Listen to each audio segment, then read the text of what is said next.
Cryptozoology is the study of the existence of creatures not yet recognized by mainstream science as existing right now. The really cool thing about cryptids is, whether you believe they happened or not, they happened, right? When I did the research for this book, for the first time, I've written like 10 books. For the first time, 90% of my research was just newspapers, because newspapers were following the counts day by day, week by week, during the golden days of cryptids, the 50s and 70s. Whatever happened, whether it was a misidentification, a hoax, an actual creature, it kicked off a mania. Sometimes weeks, sometimes months, sometimes years. Gloucester sea serpent was like 2 years of people just watching it from the shores and trying to attack it and stuff. That happened. Whatever the catalyst was, doesn't matter. It happened. It's in the newspapers. It's in the record. And then here we go. People that are celebrating it 75 years later, it's impacted their lives, right? They have memories around these parades and the statue, and like, so they're real in a more important sense than their hearts pump blood. Are they hiding from us or whatever? They are super real. They have commonality. They have memories or meeting people. We're like, you know, that's an impact that is hard to measure and is such a more interesting phenomenon to me than the actual cryptid itself sometimes, honestly. Just kind of the culture of cryptozoology in general. That's what drew us to kind of these projects we've been doing, is we've just been able to experience a lot of really cool people that have really cool ideas and really cool theories, and we just like to, you know, be able to let them tell their story. Yeah, which is why cryptozoology in pop culture has widened, right? So it's no longer biologically plausible animals like Bigfoot and ocean creatures. It's now like folklore creatures, right? Puckwudgies out in Massachusetts. Those things have weapons and clothes and magical powers. And yet you say Puckwudgie to a cryptid person, and they're like, let's talk about it. Or aliens, which makes a little bit of sense. They're biological creatures that mainstream science says we haven't found them yet. But we go further than that. We have alien robots as cryptids, right? The Pascagoula elephant man, right? Those are alien robots. The Braxton County monster, that's an alien robot. Bring them in. We want all the monsters you possibly can. And because again, hardcore cryptozoologists would be like, no, those are fanciful and robots, guys. Let's just talk about like plausible creatures. Everybody's like, no, let's talk about all monsters. And that's kind of like a really cool binding force. They're, I think the average cryptid fan just wants to have a good time. Yes. And they want to hear things that are exciting.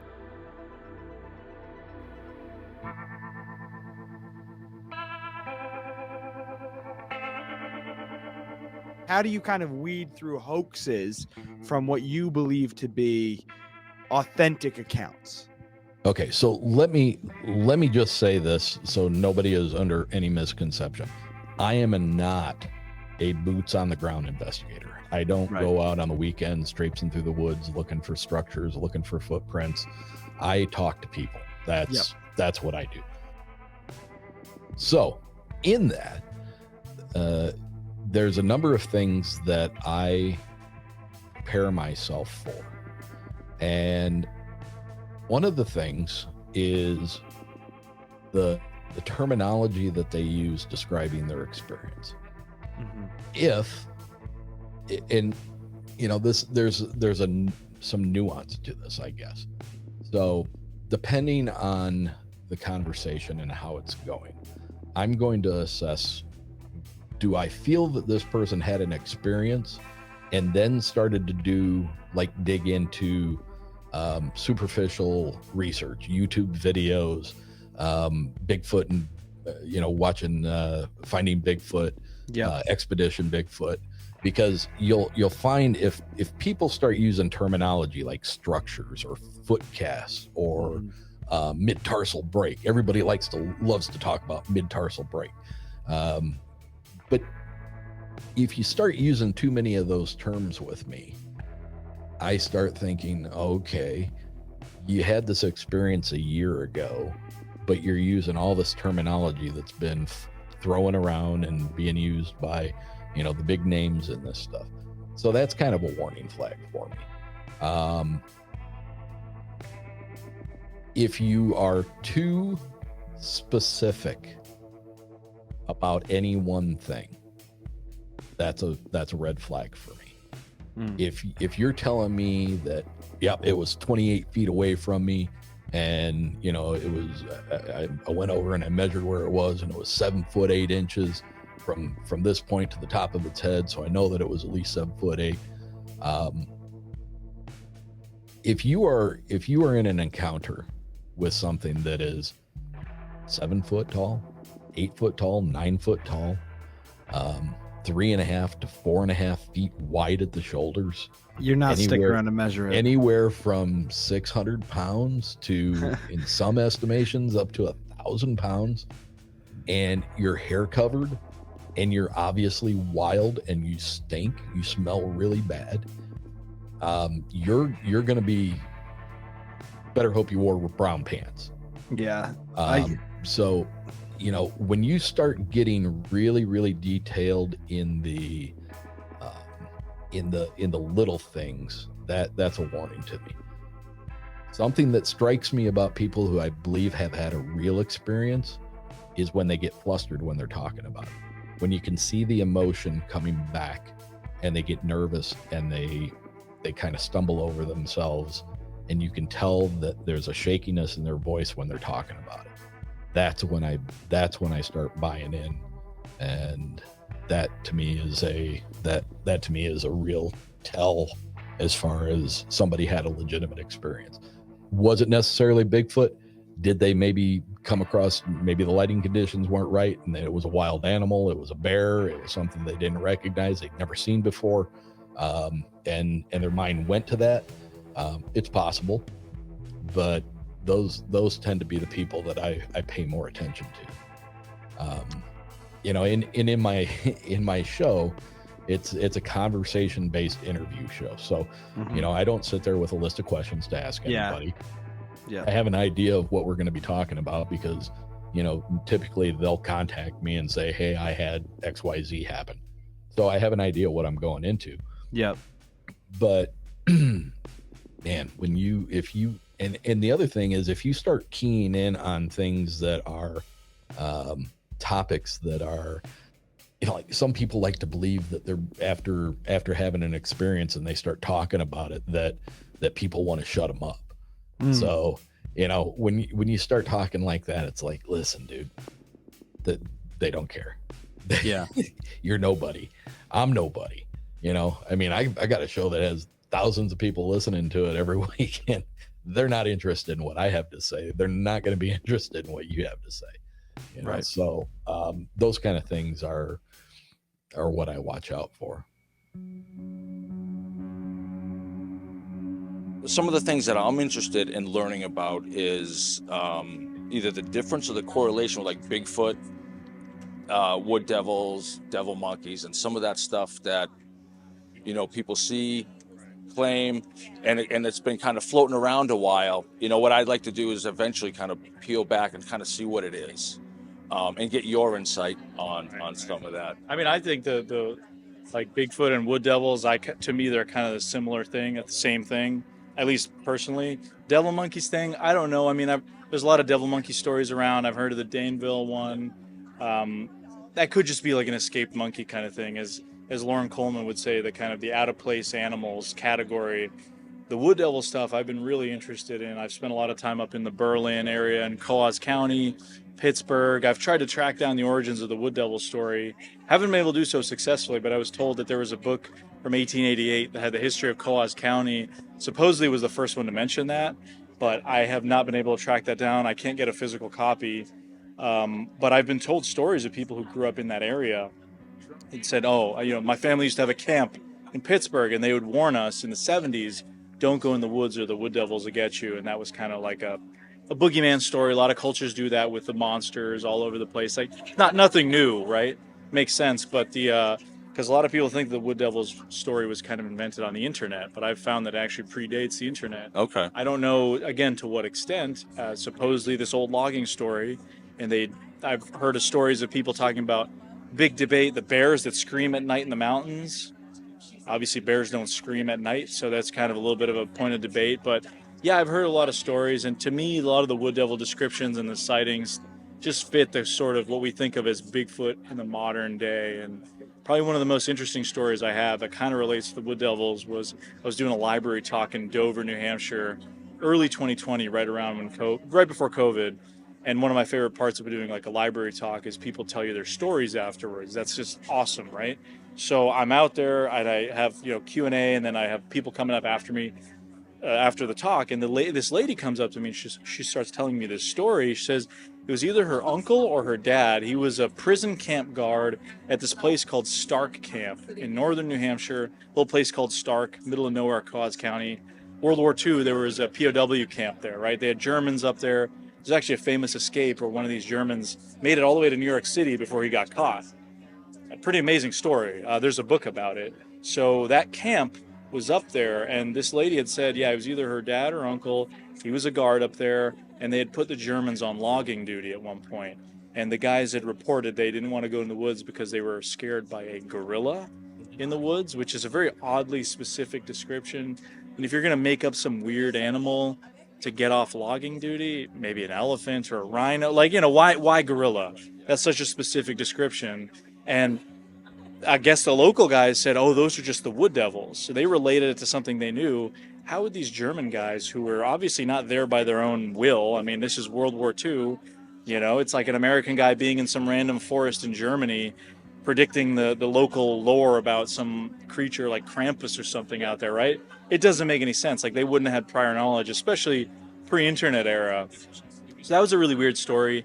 Unfortunately, I didn't get her contact information. I had given her my information, which was a big mistake. I should have taken her contact info so I could hound her, give me more details. But I've heard it a couple times, people mention that story as well, just through passing online, and I've always tried to track down the origins. But that's one of the more fascinating ones. It's one of my personal favorites, just because, again, it's got this really cool connection with World War II and POWs and the wood devils and the gorillas. So it doesn't make a lot of sense logically, right? But maybe that's what these guys were seeing. Maybe they were Bigfoot-like creatures. I mean, obviously, I don't know. This is a story told to me, probably told by somebody, so you're not having the primary point of contact with that. You can't trace the origins, but it's a story nonetheless. So, well, I think that's what's fun about it, is finding where the legend begins and the reality. Yeah. You know, the legend ends and the reality begins. Because I think events happen. Something seen like the Devil Danville monkey. I was in that neighborhood, those neighborhoods when that happened, so I kind of remember it. Oh, wow. And I remember the hype, so that's why for me, like, I want to kind of dig a little bit.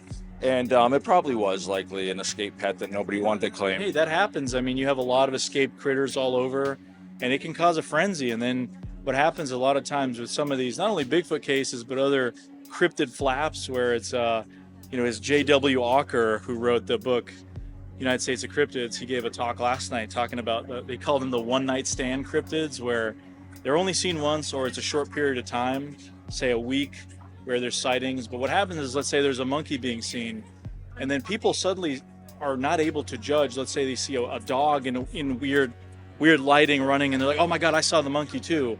It creates a hysteria. And that's happened with Bigfoot flaps. That's happened with other cryptid flaps. So it kind of becomes this sort of local myth, local legend sort of thing for a short period of time. And, you can't determine whether or not everybody actually saw, let's say, a monkey, or whether they saw another animal and they just misinterpreted. I mean, it takes you back to stuff like Orson Welles reading War of the Worlds, and people getting out and thinking, oh my God, we're being invaded by aliens, and shooting at water towers that they've probably been looking at their whole lives, and suddenly that becomes an alien craft, when it's, they've gotten into this frenzy where it seems like logic has been suspended. And I think that happens with cryptids, happens with lots of different topics. So for investigators, we have to be really careful, really skeptical, and really evaluate everything as closely as we can. You just can't believe everything, because there's a lot of crazy stuff out there. Yeah. How about the wood devils? Are you familiar with that term, and whether are those other Bigfoot-ish? Those Bigfoot-ish, right? So yeah, Alex seemed to think that they were more Bigfoot through his research, more just like maybe just a little different description than maybe other places. Yeah, and everybody gets their own names for it, right? Like I say that the speciation, right? You have the skunk ape down in Florida. We also have hide-behinds, I think, in New Hampshire as well, that might also be skinny Bigfoots, right? Well, that was a thing too, like the hide-behinds. I've heard references or read references to like real-life creatures like wolverines, for instance, or in your imagination, if you start going that way, what about a fisher cat misidentified climbing down the backside of the tree, poking his head around, Fisher cat are wild. Yeah. So on that, some of those stories of fearsome critters that loggers would tell, Are you familiar with, kind of that whole thing? Yes, I love If you lumberjack would, lore. just tell us a little bit about fearsome critters and Yeah, how so those legends... lumberjack lore is like a segment of cryptozoology, right? These are creatures that have never been sighted. There's no evidence of them, but they come from this time during the 19th century when lumberjacks and loggers would go out in the forest, and this is again pre-electricity, pre-internet. They were alone in the dark, native forest that they're about to cut down, right? So they are literally in the middle of nowhere, and stuff would happen, right? They'd hear noises, stuff would fall down. It's a forest that hasn't been very well trod. Stuff is happening on them pretty regularly. So as part of a game, either to because they're bored or because they're a little bit scared, they start building creatures. What kind of creature would make that noise? What kind of creature could do that to a tent? What kind of creature has this one thing I saw flash by? Sure. And so now there's this tie, and there's a couple of books, as you know, put together a lot of the lumberjack lore that we know today. It's where the hodag came from. It's where the squonk came from. And so these creatures are mostly delightful.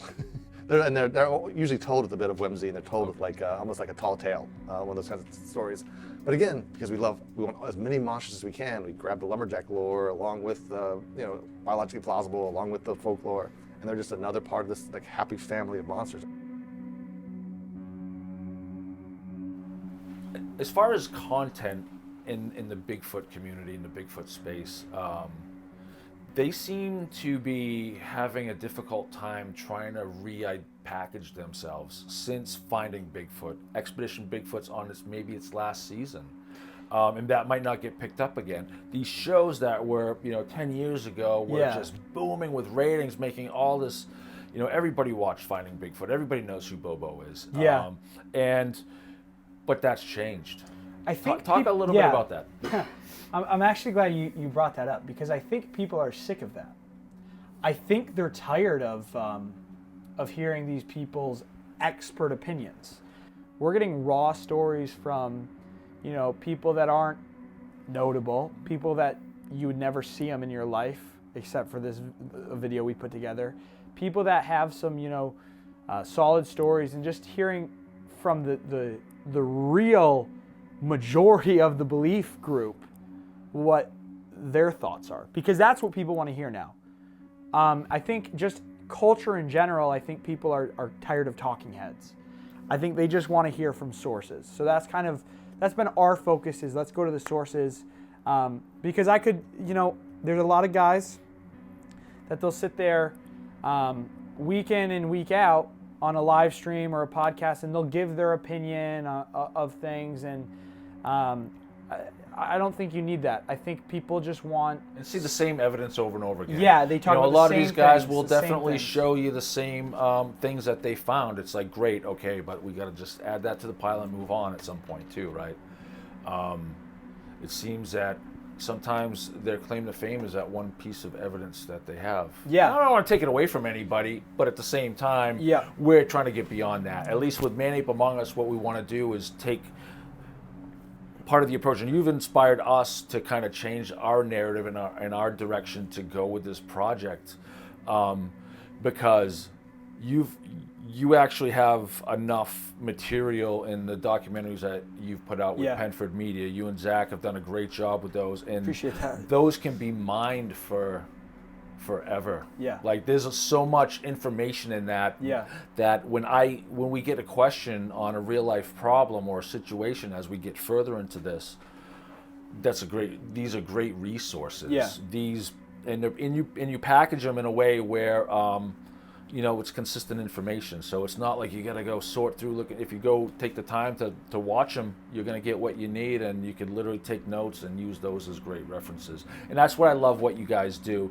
You're not necessarily creating a narrative, but you're creating those resources or that information We're constantly looking for new stories. We don't try to sit on the same story forever. We're trying to look for new information. I think what's unique is we're approaching it from all sorts of facets, from people that are staunch believers, people that are skeptical, people that are from a scientific background, and then people who just love the idea of Bigfoot. So our narrative, if you will, is just pushing other people's narrative. Right. So that's just kind of our goal. And that speaks for itself. What are some cryptids that you would say are okay? Like there's some solid, concrete evidence behind why this could be a thing and the biology of how it could work. What are some cryptids that are, I would say, worthwhile of actually researching and actually getting into? None of them. So I'm very interested in them as stories and symbols. What I always tell people, and the way I ended my keynote last night was, I like cryptids more as symbols of nature more than secrets of nature, because what that means, when somebody tells me they believe 100% in Bigfoot, in every cryptid, doesn't matter, any cryptid, 100% they believe in them, like they believe in Jesus Christ in their heart. I say, what I hear is, I don't hear like crazy, I hear somebody that is trying to hold on to wonder, right? One of the most important things in the entire world for anything is wonder. And what they're saying is, I don't want the world to have been already ransacked. I want there to be more discoveries. I want us to find cool things. I don't want it to be every square inch of this planet to be zoned for McDonald's franchises. I want new discoveries to come, so I choose to believe that new discoveries will come. And it's kind of a beautiful thing, honestly. So for me, it's just the stories are more important than the actualities, because again, there are some that are more plausible than others. Anything in the ocean, you can convince me anything's in the ocean. I will believe you in a second, right? Yeah. That thing's just so big, and the stuff we have discovered are just like it's also like what is it? There's like what's the percentage of ocean we haven't discovered? Isn't it? Is it like 70%? Something like that. And then the creatures we do find, they are so bizarre. Yeah. They're alien, like oarfish and the colossal squid. These things look like they're from another planet. They just absolutely don't look like anything we'd ever invent on our own or have any experience with, because they are alien. Different world, different different chemicals, all that stuff is happening over there. So I think that's, if tomorrow you told me, hey, they found this creature with 2 hands out of its head and 3 mouths out of the side of its body, and it just swam in circles, I'd be like, okay, I believe that, until somebody tells me that's not true. That's where I will always believe stuff. Anything else, especially these days where like rumors get picked up at the speed of social and digital, it's really hard to watch an amount of evidence get behind something, right? Because we just go through things so fast, and it's so easy to hoax and so easy to just make a moment. So that's it. Anything wet in the ocean, not wet in lakes and ponds. That's less plausible. But anything in the ocean, who knows what's out there? Promote your podcast a little bit and tell the people that are watching a little bit about the event that you got here in the fall. That hopefully I'm going to be able to attend. But go ahead and, like I said, we'd love to have you there, and we'll set you up as best we can. My name is Erick Szilagyi. I'm the host of Uncomfortable Podcast. The best way to find me is on any audio podcast platform. Best thing you can do is search Uncomfortable and then the name Erick. That'll bring me up, and you'll see this black and white logo. It's a lowercase U with an uppercase N, and then underneath it says the word comfortable. I'm on all the major platforms. And now recently, we've started uploading the show in a video form on Uncomfortable Podcast on YouTube as well. So that's been real fun. It's exciting to watch the subscribers grow there. And I also, this will be my 3rd year of hosting Bigfoot and Brews. And Bigfoot and Brews is a Bigfoot conference that is held in Sister Lakes, which is just outside of Dowagiac, Michigan. The event this year is called Bigfoot and Brews and Spirits 2. So we were starting to introduce a little bit of the paranormal into this. And basically what we do is we have an entire day where we have speakers. This year we have Amy Boo, who is a very recognized female researcher out of Ohio. We've got John Hickenbottom, who's a naturalist out of Salt Fork State Park. I've got Scott Tompkins, the developer of the Bigfoot Mapping Project, and Christina Rake, the Archbishop Christina Rake, is going to round out the day with the paranormal side of things. So we have vendors there. You can find Bigfoot metal cutouts. You can find wood carvings. You can find sculptures, anything that is on topic. We have a lot of great vendors there. And the unique thing about this is that it is held at a brewery. Most Bigfoot conferences, Bigfoot conferences, actually, I have to say all the Bigfoot conferences that I have ever been to have been, the vendors are in hallways, and then the speakers are in big conference rooms, and there is no mixing. So what we wanted to do here is we wanted to have everybody be able to enjoy the day. So it is it's an outdoor garden that is under a permanent tented structure that is 60 by 40, like a big wedding tent. There is a outdoor bar. There is food, and they start serving breakfast food from 10 till 11:30, and then the regular menu items are available through the rest of the day. They serve you at a table. Nobody is sitting elbow or shoulder to shoulder.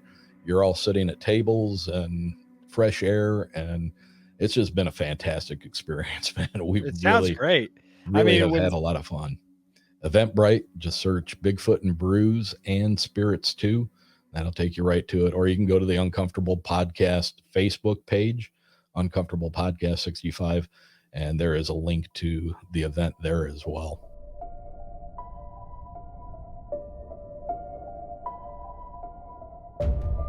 What I'm seeing definitively is people get what they manifest.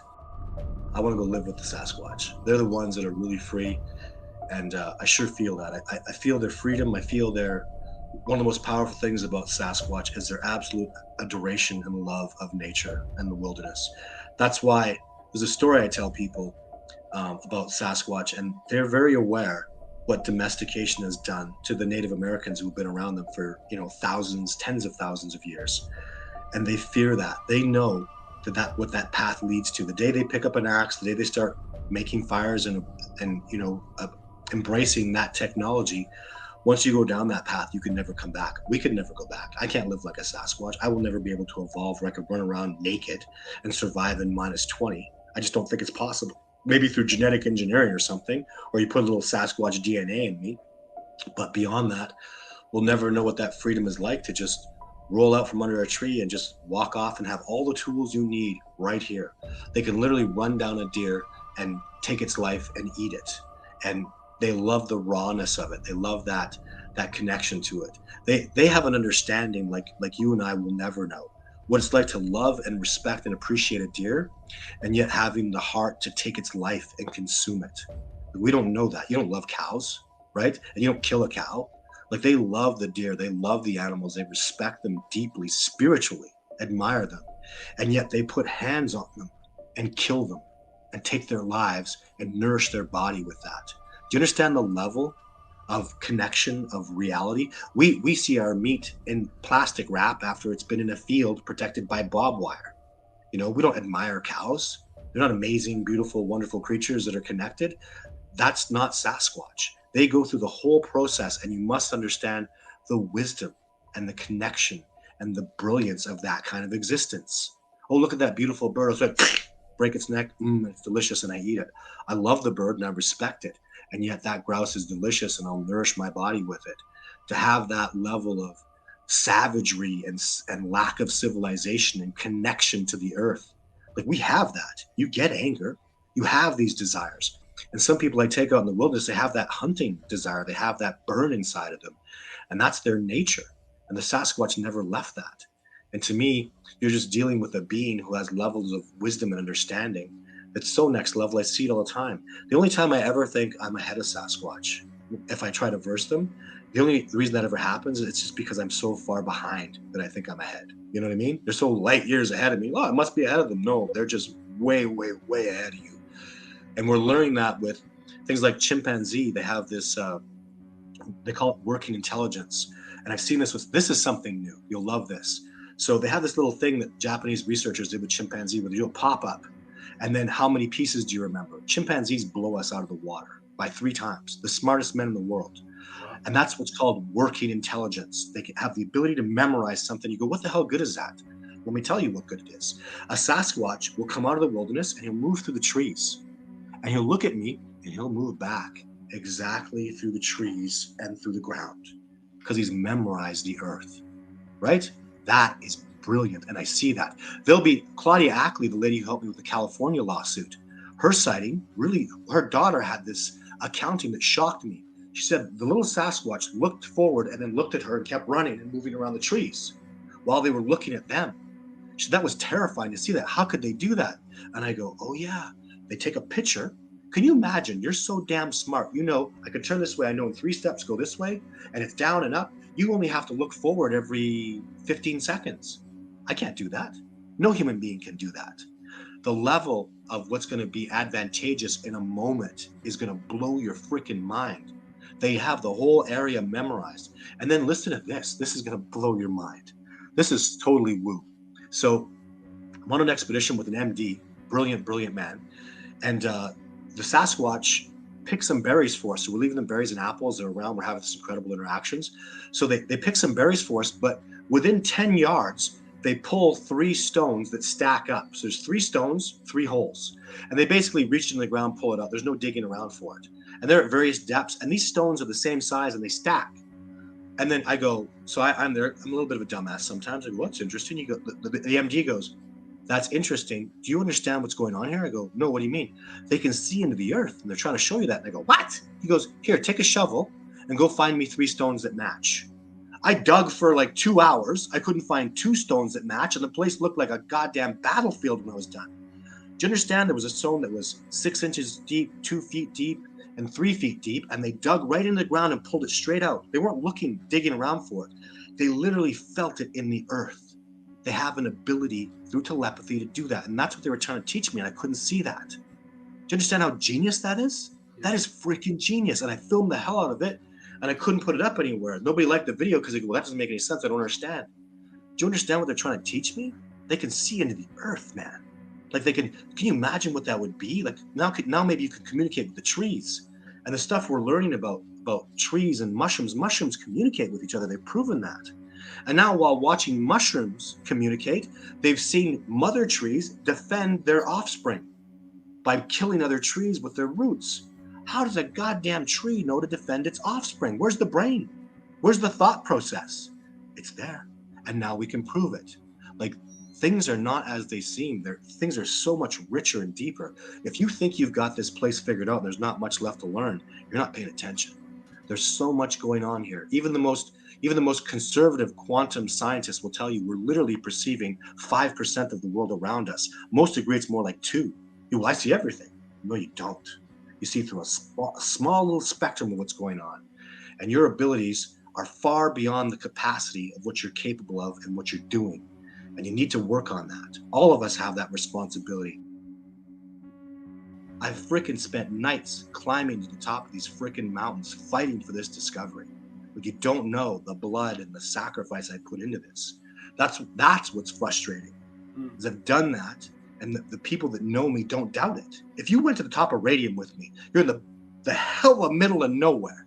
Nothing but beautiful mountain. You've seen those views in Survivor Man. And if I can point to you 6 goddamn fire pits, you don't even know how the hell you got up there, you freaking lunatic. And you're going to go, how many days? I spent a week there. I spent 2 weeks there. I was there for a month. I kept going back to that spot. I thought I was getting my success, And I could go, and that's just what you can see in this scope. You didn't go to the other ridge way over 3 more days in the backcountry where I couldn't even take Survivor Man. You'll find these crazy ass fire pits all over the place there. How do you think they got there? Yeah. They're not natural. And you'll see all my little things and all this stuff I do. You even see I have these little aluminum containers I put food in. You'll see little bits of aluminum in there. It's me, right? Nobody questions that. They know. They laugh. Like they do a 3-day hike in the backcountry. You son of a bitch! Look, you were here. I go, yeah, I even forgot about that fire pit. That was way back in 2009. It's 2024, man. I can't be expected to remember that week when I was out here. Yeah. So that's what it's taken. Nobody will ever do this again. I will not allow the people that are coming up to me to risk their lives preposterously the way I did. They're going to stand on my shoulders and they're going to go and they're going to up level much quicker. And they all are doing that.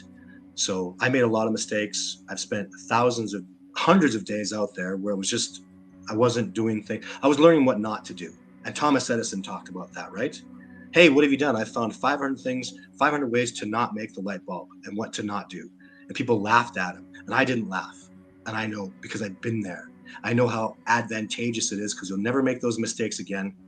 And that's why, again, I'm so dangerous, is because I have all these people coming up behind me. 2 years ago, my one of my greatest achievements was 3 people that I've taught about Sasquatch and Sasquatch research went out without me and saw a Sasquatch. Wow. Do you know how that made me feel? Like, that is a wonderful gift. And now it's 5, next year it'll be 10. Yeah. So all this stuff, even if I'm gone, even if a mountain falls on me next month and I'm toast, I've been so transparent and open with everything that people know. If you've ever watched Kung Fu Panda, there is no secret. Yeah. You're the secret. It's really just all you, and that's what it's taken. It's just go be authentic, go adhere to your design. And it doesn't matter if you do Sasquatch or not, wherever you are in life. I'm telling you, you want to be happy, you want to see bliss and joy, go be goddamn authentic. If you can't figure that out, you better well get your crap together and go make it work. Because there's something special about you. We all have this, we all are in an orchestra, and we all have our own instruments to play. And when you go be authentically true to yourself, you'll live a life of bliss. It doesn't, I'm not a rich, wealthy guy, but I don't know too many people that are happy like me. I love what I do. I love my family. Is it hard? Yes. Do I love it? I wouldn't change it for anything. I'm so happy and right where I need to be. And I wish that success upon all of you as well listening to this show.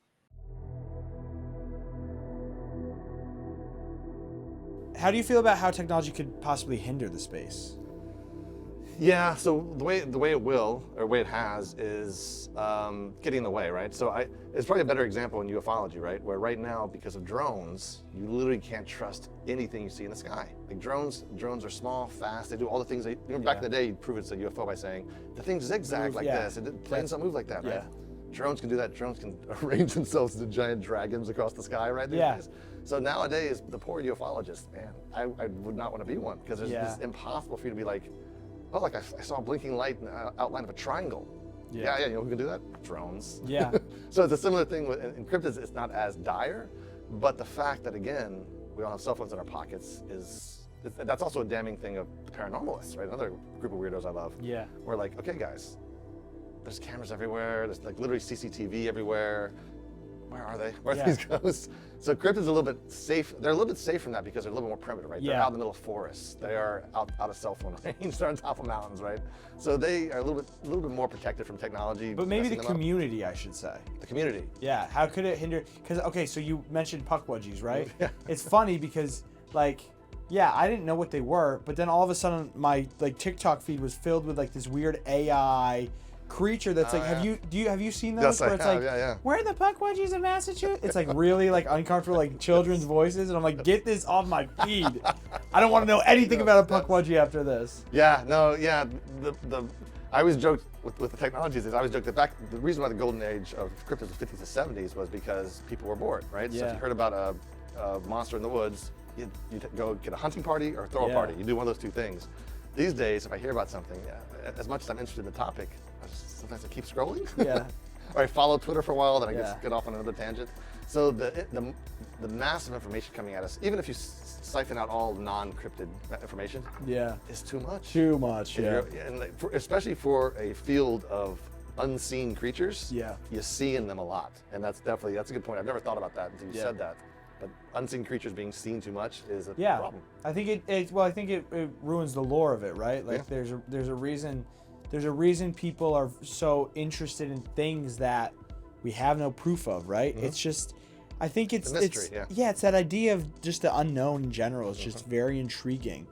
So I think sometimes, and this is one of the things I've asked a few even Bigfoot researchers, where I've been like, do you think that going out and hunting them would be maybe detrimental to the species? Mm-hmm. If this is something you really care about, why are you going searching for it, going through its habitat? I don't know. It's just something to me where if it's if this is something you idolize, because it's not like they're hunting it like anything else. No, I think what you just described was the end of every family-friendly cryptid movie. They just let it go back in the woods. They don't tell anybody ever about it. Then it dives back into the ocean, and they don't ever tell anybody about it again. But the problem is they do tell everybody. Even when it didn't happen, they tell everybody.